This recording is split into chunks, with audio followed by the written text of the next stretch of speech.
பிப்ரவரி 2 ஞாயிறு காலை 9:45 மணி முதல் 10:20 மணிக்குள் நாமக்கல் மாவட்டம் தும்மங்குறிச்சி கிராமம் பெரியூரில் எழுந்தருளிய அருள்மிகு மருத காளியம்மன் மகா கும்பாபிஷேகத்திற்கு வருகை தரும் அமைச்சர் பெருமக்கள், ஆன்மீக அன்பர்கள், மக்கள் பிரதிநிதிகள், பொதுமக்கள் அனைவரையும் அன்புடன் வரவேற்கின்றோம். இங்கனம் விழா குழுவினர். உலகளவில் பொருளாதார வளர்ச்சி 3.2% வரை மட்டுமே உள்ள நிலையில் இந்திய பொருளாதாரம் அடுத்த நிதியாண்டில் 6.3 முதல் 6.8 என்கின்ற அளவில் வளரும் என மத்திய நிதியமைச்சகம் பொருளாதார ஆய்வு அறிக்கையில் தெரிவித்துள்ளது.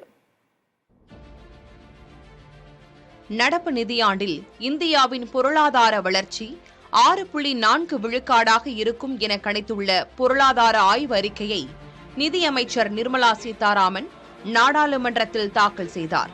Sir, with your permission, I rise to lay on the table a copy each of the following papers, Hindi and English version. 1. The Economic Survey 2024-25. The Economic Survey 24-25 Statistical Appendix. Thank you. सभा की कार्रवाई कल शनिवार.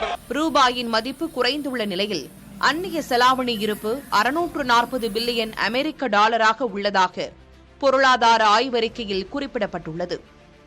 இந்த தொகை நாட்டின் 10 மாத இறக்குமதிக்கு போதுமானதாக உள்ளதாக அறிக்கையில் தெரிவிக்கப்பட்டுள்ளது.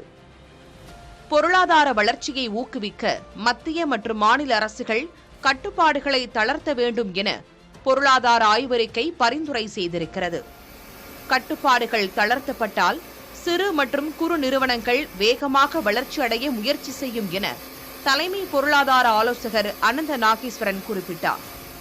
பொருளாதார ஆய்வறிக்கை நாடாளுமன்றத்தில் தாக்கல் செய்யப்பட்ட பிறகு செய்தியாளர்களை சந்தித்த அவர், தேவைக்கேற்ப வேலை நேரத்தை குறைக்கவோ அல்லது அதிகரிக்கவோ நிறுவனங்களுக்கு அனுமதி அளிக்க வேண்டும் என குறிப்பிட்டார். Recommendation which is made not just to the union government but to governments around the country is actually a step to boosting employment, income generation and therefore consumption. This is about deregulation, is exactly towards that. It is not a recommendation only to the union government. So by simplifying regulations and by looking into the nuts and bolts of regulations that affect small businesses, we are lowering the cost of doing business for them, therefore opening up the space for them to hire more, which will lead to income growth and therefore better consumption. That is the very precise recommendation that the economic survey is making to governments all around the country. செயற்கை நுண்ணறிவை அதிகம் பயன்படுத்துவதை ஊக்குவிக்க வேண்டும் எனவும் அறிக்கையில் தெரிவிக்கப்பட்டிருக்கிறது. 2017-2018 நிதியாண்டில் 6 விழுக்காடாக இருந்த வேலையின்மை சென்ற நிதியாண்டில் 3.2 விழுக்காடாக குறைந்துள்ளதாக அறிக்கை பெருமிதம் தெரிவித்திருக்கிறது. உணவு உற்பத்தி அதிகரித்துள்ளது என்றும் மீன்வளத்துறை சிறப்பாக செயல்படுகிறது எனவும் பொருளாதார ஆய்வறிக்கையில் குறிப்பிடப்பட்டுள்ளது. கைபேசிகள் இறக்குமதி முழுக்க குறைந்துள்ளதாகவும் தற்போது நாட்டில் பயன்படுத்தப்படும் கைபேசிகளில் 99 விழுக்காடு உள்நாட்டிலேயே உற்பத்தி செய்யப்படுகின்றன எனவும் பொருளாதார ஆய்வறிக்கையில் தெரிவிக்கப்பட்டுள்ளது. இந்தியாவின் ஒட்டுமொத்த ஏற்றுமதி 6 விழுக்காடு வளர்ச்சியை கண்டிருக்கும் நிலையில் சேவைகளின் ஏற்றுமதி 11.6 விழுக்காடாக உள்ளது என நாடாளுமன்றத்தில் தாக்கல் செய்யப்பட்ட அறிக்கையில் தெரிவிக்கப்பட்டுள்ளது.